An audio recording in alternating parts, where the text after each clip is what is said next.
You're about to learn a ton about the game of chess. Let's get started. The A in chess stands for attack. You have a duty and an obligation to attack your opponent if three things are true about the position. Number one, do you have more pieces developed than your opponent? If so, move on to the next one. Number two, do you have more space than your opponent? If that's true, move on to the next one. Do you have more control over the center than your opponent? If the answer to all three of those questions is yes, then it is your duty and your obligation to find a way to attack your opponent. Because if you do not, you risk losing your advantage. In this position right here, we can see that all three of those boxes are checked for white. White has more pieces developed than black does. White is also castled and black is not. White also has more space. You can tell from how far advanced the pawns are. These three pawns are advanced further than most of black's pawns. And then the third thing, more control over the center. Look at how many squares in the center white is controlling. The pieces are ideally placed. And because of that, white needs to find a way to attack. If you would like to pause, how do you think white should do that? If you had a chance to do that, the best move in this position is e5, immediately striking at the center and creating problems for black. If you imagine if black simply tries to run away, the next move for white is f5, continuing to attack and push those pawns forward. And if you say, Nelson, it's a free pawn, black actually gets into big trouble here because of the follow-up move. Wait for it. Knight to h4. It unleashes the rook. The bishop is lined up on f7. And if the queen tries to retreat, then bam, the bishop comes in. And black is already in a totally losing position. Knight to g6 traps the rook. And all of this happened because white followed the principle of attacking when you have a lead in development, more space, and more control over the center. By the way, I've already done an in-depth video on attacking in chess. I'm going to link it below if you want more information. Make sure to check that out. The B in chess stands for battery. It's when you line up two pieces on the same rank or file. A lot of times you do this with a queen and a bishop, or a queen and a rook, or two rooks. I'm going to show you my two favorite types of batteries and why they are so powerful. In this position, we have our bishop lined up on this diagonal, but by itself, it can't really do much. Black would just take you if you ever decided to move there. However, what we can do is drop it back. And after black's move, we can bring up the queen. We've now lined up the bishop and the queen on the same diagonal. And this is extremely powerful. We are immediately threatening checkmate to black's king. Of course, black could try to block, but now watch this. G4, attacking the knight. And if it tries to move, we simply deliver the checkmate. You can see how powerful it is when you set up the bishop and the queen along the same diagonal. Now, the second type of battery that I really love are with two rooks on an open file. So in chess, an open file is when there are no pawns on that file. You can see here, the A file is an open file. We have a little bit of control with one rook. But what we can do is create a battery by bringing our rook down, bringing the other rook over, and now we have total control over that file. And if black ever tries to fight us for it, they simply lose a rook. Okay, you can see how powerful that is. Black will never get a chance to invade on this file. You can even, in some cases, triple up the battery. Let's say black was really trying to go there. You can use your queen as well. Extremely difficult for black to figure out a plan. We have constant pressure along this file and the 7th rank. Again, if you're interested in batteries and would like to know more, a link is in the description. I have an entire video on the channel dedicated to how to use batteries in chess. The C in chess stands for center. Try to control the center of the board at all costs. Why do we care? Because pieces in the center of the board can go to more squares than pieces along the edge of the board or in the corner. Take a look at this knight. It can only move to 2 squares. Take a look at this knight. It can move to 8 squares. You can see how much more powerful it is in the center than on in the corner. Same thing for the bishop. 1, 2, 3 squares is all it can go to. This bishop, 1, 2, 3, 4, 5, 6, 7, 8, 9, 10, 11, 12. You can see the difference in power. And when your pieces have more options, it gives you a better chance to find the winning move in the position. So try to control the center at all costs. The D in chess stands for discovered attack. Whenever you have a piece that's a long-range piece lined up on something else, but there's something in between, it gives you the possibility of a discovered attack. You simply move this bishop out of the way wherever you would like, and it unleashes the rook to create a discovered attack on black's queen. And why is this so powerful? Because it gives you the ability to play moves that you would otherwise not be able to play. Look what I'm talking about. Bishop to g5. Normally, if you make a move like this, you're just going to lose your bishop. Black would just simply take you. But in this case, if black decides to do that, because of the discovered attack on the queen, you would simply take black's queen. That is why discovered attacks are so powerful. You need to be looking for opportunities to use them in your game. Again, I have an entire video on this. I'll link it down below. Check it out if you're interested in learning more about discovered attacks. The E in chess stands for exchange sacrifice. What that means is when you give up a rook for a knight or a bishop. Now, if you know the point values of the chess pieces, rooks are 5, knights and bishops are only 3. So why would you trade a rook for a knight? Well, it's called an exchange sacrifice, and sometimes the benefits that you get outweigh the disadvantages of the point values being offset. So for example, I'm giving up, yes, a 5 value piece, and I'm only getting a 3 value piece, but what am I doing in this position?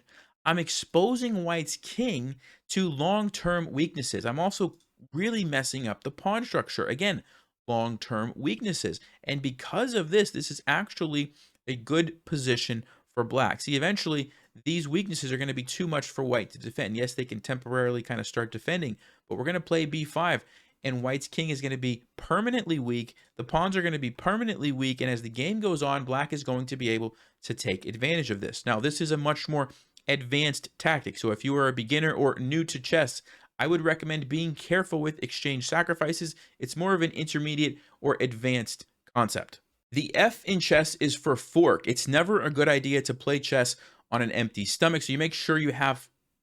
Wait, that's not funny. Never mind. Forks in chess are when one piece attacks 2 things at the same time. A very common one that you've probably seen before is a knight coming into a square like this, attacking the king and the rook at the same time, and black is unable to save both. If they take, they will lose their queen. They would have to move their king, and then you simply take the rook with your knight. However, it's not just knights that are capable of forks. All pieces, queens, rooks, even the king can create forks, but also pawns. Let me show you another example here of one of my favorite types of forks. So here we have this position where black plays the move bishop to d6, which is a blunder, and we can actually use our pawn to push forward, creating a fork, attacking both pieces at the same time, and black can't save both of them. Black's only allowed one move at a time. If they save the bishop, we take the knight, and of course, if they save the knight, we take the bishop. So look out for those forks, even forks with pawns. The G in chess stands for Greek gift sacrifice. This is a specific type of sacrifice where you give up your bishop for your opponent's pawn on h7 after they have castled. In this position, black has just played rook to e8, which is a losing move because of the move bishop takes h7 check, double exclamation mark.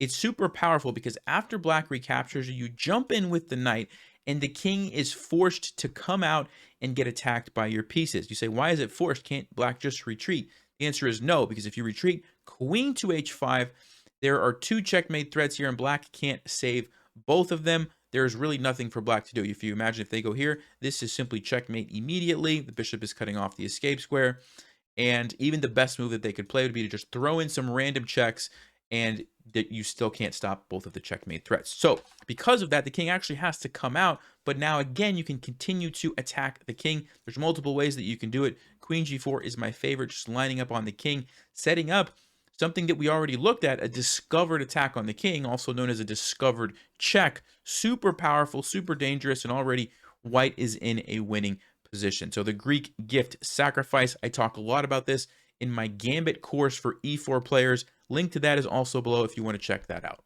The H in chess stands for Hypermodern Opening. This is a special style of opening where you actually allow your opponent to get full control over the center, and you don't even try to stop them. A good example of this is the King's Indian defense. The King's Indian defense, you sit back, you let white get all 3 pawns in the center, and all you do is kind of chill back here. You don't even go past the 6th rank for most of the game. But the idea is that at some point when you are ready, you will strike back at the center, and basically you try to attack that center and think of it as a weakness, as I have targets and my pieces, which are perfectly positioned, can attack it. There's so much theory involved with this. There's a lot of debate about, is it actually good? Is it not good? We're not going to get into all that. Just know hypermodern openings are a real thing, and they can be dangerous if you know what you're doing. I have a course on the King's Indian defense. Links in the description if you want to check that out further. The I in chess stands for isolated pawn. An isolated pawn is a pawn that has no pawns on adjacent files. Right now, there are no isolated pawns in this position because every pawn on the board has another one on the file next to it. This one is here, this one is here. There's no isolated pawns. But if we capture this knight and black recaptures, now all of a sudden this guy is considered an isolated pawn. There's no pawns of the same color on the adjacent file. Why do we care about isolated pawns? They are good targets. They are easy to attack. They are very weak. They cannot defend themselves. If you imagine any of these pawns gets attacked, we could easily push it forward and it would be defended by another pawn. You can't do that with isolated pawns. These are also isolated. They're called double isolated and are also targets. And just because of this fact alone, this is a winning position for white. Even though there's 6 and 6 pawns, these guys are so weak, the white king can simply come up here and start gobbling up the pawns, and black's going to have a hard time dealing with that. If you'd like to learn more about pawn structures, there's an entire video that I've done on that. I'll link it down in the description. We talk about isolated pawns as well as some other types of pawns that you should be aware of. The J in chess stands for the Jobava London system. Now, the London system by itself normally looks like this. You play d4, you bring the bishop out, you push your pawn up, and you create this little pawn pyramid. It's a very solid opening. It's hard to break down. It's good for beginners and intermediate players, and a lot of people have success with this.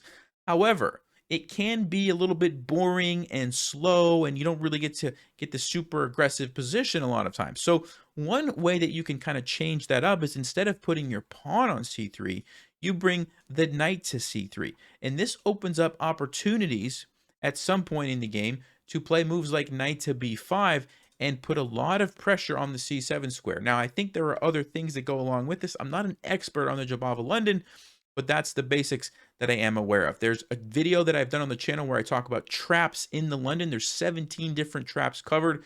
I'll link it in the description if you want to check that out. Lots of fun with those traps, so make sure you look at that. The K in chess stands for the King's Gambit. Now, the King's Gambit is the opening after e4, e5. You play the move f4, which is a very double-edged move. It's kind of risky because you're opening up your king, probably where they got the name the King's Gambit from. But at the same time, it has some very interesting ideas, namely that you can use the fact that you've opened up this F file to attack your opponent as well. So for example, if the game goes something like this, as soon as you castle, you're actually ready to start using your rook to attack along the F file, which can be very, very dangerous. And even though you've opened up your king, you can always tuck it in the corner and actually be relatively safe. It's a fascinating opening. Lots of cool games have come out of the King's Gambit, so check that out if you're interested. The L in chess stands for the Lucena Position. It's a specific position that comes out of rook endgames where one player is trying to win the game where they have one extra pawn. So as you can see in this example, white has the king and the rook, black has the king and the rook, but then white has this extra pawn. And white is trying to win. But the problem that you run into in the Lucena position is that the black rook is always going to keep putting you in check. If you imagine you can try to escape, the rook just keeps putting you in check. And if you ever go and hide behind your pawn, that's great because you're not in check, but you can't push your pawn forward to get a queen. So how do you actually win the game? If you come over here, the same thing. Check, check, and black just keeps checking you. And if you ever try to run away, well, then they just come back and attack your pawn, and you have to go and defend again, and we kind of get the same position. So how do you win? Well, in the Lucena position, there's one key thing that you have to remember. Here's the key. This is the secret, okay? The rook needs to be a shield for your king. The rook needs to be a shield for your king. The way that you do that is by utilizing the fourth rank. You say, Nelson, what are you talking about? It's explained easily by an example. So black goes here. Black's just kind of trying to wait because they don't really have anything else to do anyway. You bring your rook to the fourth rank, and you're going to see exactly why I'm saying that in just a few more moves. So black's waiting, and now you bring your king out. And of course, black's going to keep putting you in check. They're going to keep putting you in check, but watch what we do with our king. We go over here, and when they put us in check this time, watch what we do. King to b5, a killer move, because black, of course, has to keep putting you in check, but watch this. Now our rook can come over. We've made a shield. We've blocked off that rook, and next turn, we're going to get a queen, and black can't stop us. Of course, they can trade. Doesn't really matter. We still get the queen. They can move their rook somewhere else. Again, doesn't matter. We get the queen. So the key to the Lucena position is using your rook to make a shield to block off your opponent's checks. That's how you win the Lucena position. If you like learning about rook endings and you'd like to learn some more, I'm going to link a video in the description where I talk more in depth about rook endings. Make sure you check that out. The M in chess stands for minority attack. It's a special type of attack that you can perform, usually out of positions that come out of the Queen's Gambit or a similar type of opening. Okay, but the pawn structure that you're looking for is when the C pawn for white has been traded for the E pawn for black. So you have these two pawns over here against these kind of three right here. Okay, it's called the minority attack because you're going to be attacking with these two pawns against these three. The minority is attacking. Okay, so let's take a look. As the game goes on, basically what you're going to do is bring your rook over so that you can play b4. You needed it to be defended. And then you're going to play b5. And then you're going to trade off this pawn. You say, Nelson, why would you want to do that? The reason you do this is because you create what's called a backward pawn. This is a target that we can attack. Knight to a4, queen to c2, rook to c1, piling up on that pawn. It's a weakness that black has to deal with, and you might be able to, in some cases, win a pawn. It's a very slow approach, but it's a very viable attacking option. I've done an entire video on how to do the minority attack. I'll link that in the description if you'd like to check that out. The N in chess stands for the Noah's Ark Trap. This is a special trap of where you use 3 pawns to trap a bishop, and it looks something like this. If we were to play the move bishop b5 here, black can play a6, attacking our bishop. And if we make the mistake and retreat to a4, our bishop is now toast. It's going to be trapped with the Noah's Ark trap, and it goes b5 followed by c4. So essentially, you use all 3 of these pawns and you trap a bishop just like this. Now, there are other versions. This is the most basic and simple, but this shows up in the Ruy Lopez sometimes or in other openings. So watch out. If you bring your bishop out and your opponent starts pushing these pawns on you, don't let it get trapped to the Noah's Ark trap. The O in chess stands for opposition. It's a special term that's incredibly important at the end of the game. Opposition means that one king directly opposes another king. So in this position, if white were to play king to d5, white has achieved opposition because white is the one who has directly opposed black's king. You say, why do we care? Because it forces the king to either move to the side or to move back. And once you keep doing opposition, eventually when they get to the edge of the board, they have to move to the side, and it allows you to gain control of that file, which in king and pawn endgames is super important because now we can simply push our pawn all the way and get a queen. But going back to the original position, if we made the mistake and just pushed our pawn, black now is the one who gets the opposition, and we can no longer win this game. So a lot of times opposition is the difference between winning the game and losing the game. If you'd like to see the technique that black can use to save the game here and not lose, I'll link a video in the description where I talk more in depth about opposition and kings like this. Go check that out. The P in chess stands for pin. It's also one of the most common tactics, right up there with forks, where you can essentially eliminate your opponent's pieces from the game. So for example, white has just played bishop g5 here, which pins the knight. And if the knight tries to move somewhere, the bishop would simply take the queen, which obviously is not what black wants. So the knight is essentially not playing a role in the game. Very, very effective. And if you pair that with something else like pushing the pawn forward to attack the knight, black has a real problem because they want to save their knight because it's being attacked by the pawn, except they can't move it because then they lose their queen, and it's just not good. So this is one of my favorite ways to use pins on knights, and then you attack it with a pawn. And my second favorite way to use pins are in a situation like this, where your opponent's king is in the center. You have already castled, and what you do is simply slide your rook over with check. And when your opponent blocks that check, either way, they're putting themselves into a pin. So if you imagine if this bishop blocks, this bishop is now pinned. So we could simply play the move d5 exactly like I was talking about before, attacking it, and black would like to save their bishop, except they can't because the king is stuck there. We're simply going to take it next move. The other option, bishop to e7 also, the bishop is pinned. It can't move. And a good way to take advantage of this is to play queen to e2, because what black would like to do is castle and get out of the pin. But if they do that now, the bishop doesn't have enough defenders. It only has one defender. We simply would take it and we win a free piece. So that's another good way to use pins when the king is stuck in the center, and kind of illustrates why it's important to castle early. The Q in chess stands for Queenside Castling. So a lot of beginners, when they first learn how to play chess, they're always castling kingside because it's a little bit easier. You only have to get the knight and the bishop out of the way, as opposed to the knight, the bishop and the queen, and so you see a lot of games where the kings go to the king side.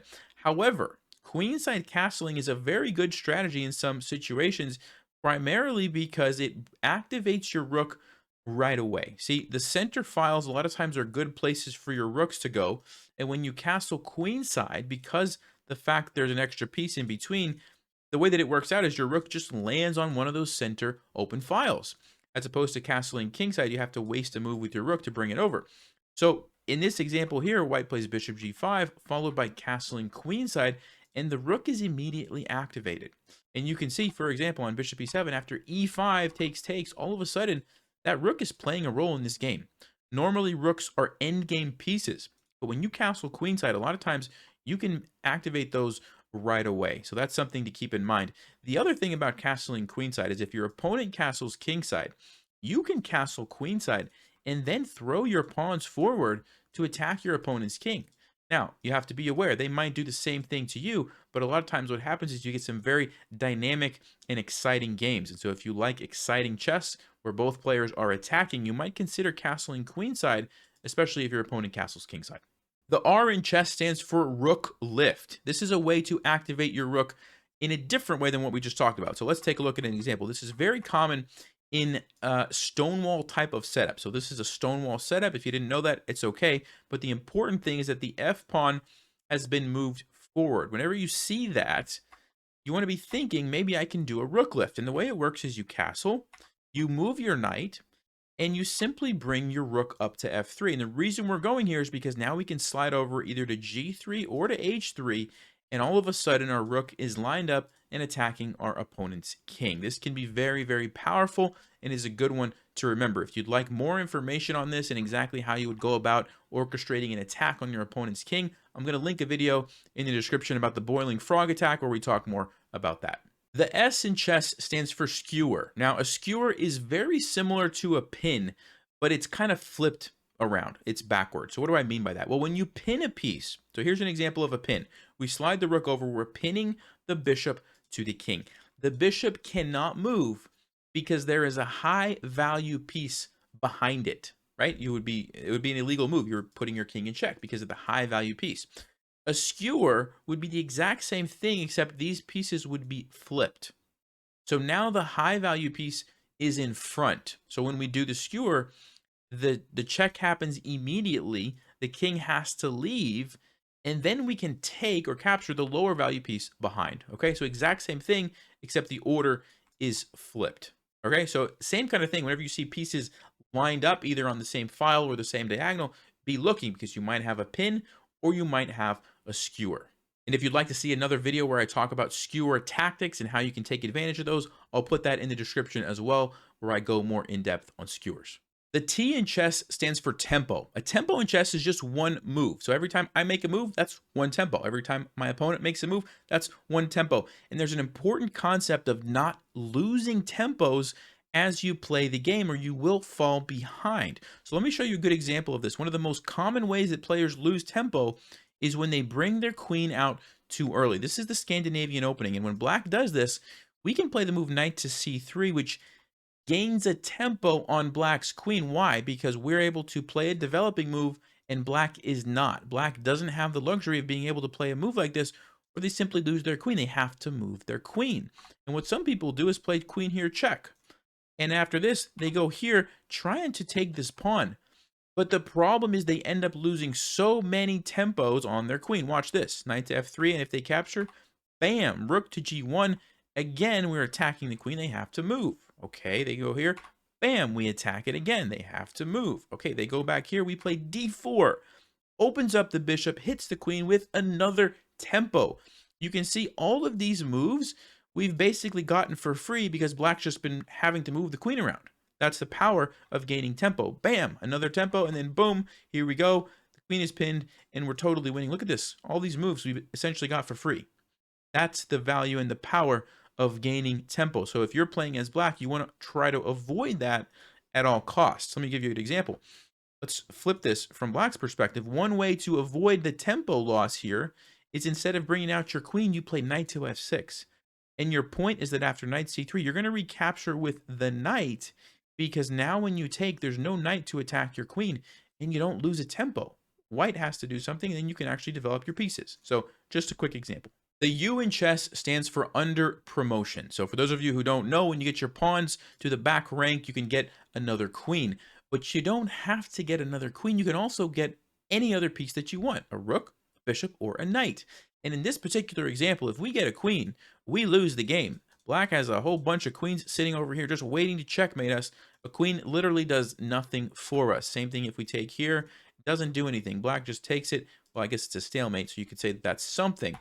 But if we under promote and get a knight instead, we win the game with checkmate. So here you can see the value of under promotion. It is very rare, but it does happen in real games, and it's very satisfying when you under promote to win the game. The V in chess stands for variation. So when you're learning an opening, there are lots and lots and lots of different variations. It's simply a separate line that the game might follow, okay? Or a different set of moves that the game could follow. So for example, there's an opening called the Ponziani where you play c3, and there are different variations that black might play against that. For example, d5 is one of the variations, and you would have to learn what to play. You could play bishop b5, or you could play queen a4. Those are some variations.